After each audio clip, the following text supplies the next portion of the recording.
दिल्ली में एक अहम राजनीतिक हलचल देखने को मिली है, जहां अरविंद केजरीवाल ने पंजाब के विधायकों के साथ एक बड़ी बैठक की। इस मीटिंग में उन्होंने साफ तौर पर कहा है कि अब सरकार के पास सिर्फ 10 महीने का समय बचा है और इस दौरान काम को तेजी से पूरा करना है।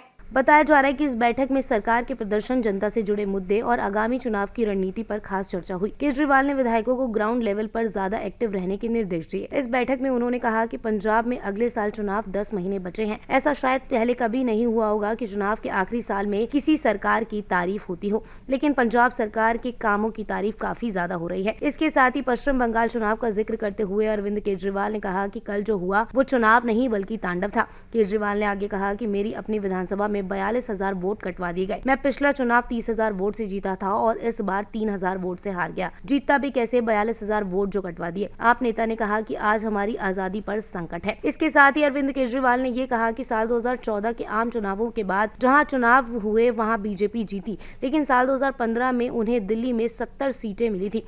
इसके साथ ही अरविंद केजरीवाल ने कहा कि मैं बड़ी जिम्मेदारी के साथ कह रहा हूं कि अभी आंधी है और ये लोग सारे चुनाव जीत रहे हैं, लेकिन अगले साल फरवरी में जब पंजाब में चुनाव होंगे तो जीत हमारी होगी और मोदी सरकार गिर जाएगी। केजरीवाल ने आगे कहा कि हम चुनाव तो जीतेंगे, लेकिन हमें मेहनत करनी होगी। उन्होंने कहा कि भारतीय जनता पार्टी पंजाब और पंजाबियों से नफरत करती है। इसके साथ ही केजरीवाल ने आगे कहा कि अगर ये पंजाब में आ गए तो रौंद दिए जाएंगे। दिल्ली में हुई इस बैठक के जरिए अरविंद केजरीवाल ने ये साफ संदेश दिया है कि आने वाले 10 महीने पंजाब सरकार और पार्टी के लिए बेहद अहम है। जहां एक तरफ उन्होंने विधायकों को काम तेजी से करने के लिए सलाह दी है, मजबूत पकड़ बनाने के लिए और तैयारियों में जुटने की सलाह दी है, वहीं दूसरी तरफ उन्होंने विपक्ष खासकर बीजेपी पर तीखा हमला बोलते हुए माहौल को पूरी तरीके से चुनावी बना दिया है। यह मीटिंग सिर्फ रिव्यू नहीं बल्कि इलेक्शन मोड ऑन का संकेत है, जहां आने वाले महीनों में विकास, रणनीति और राजनीतिक टकराव तीनों बराबर के फोकस पर रहने वाले हैं।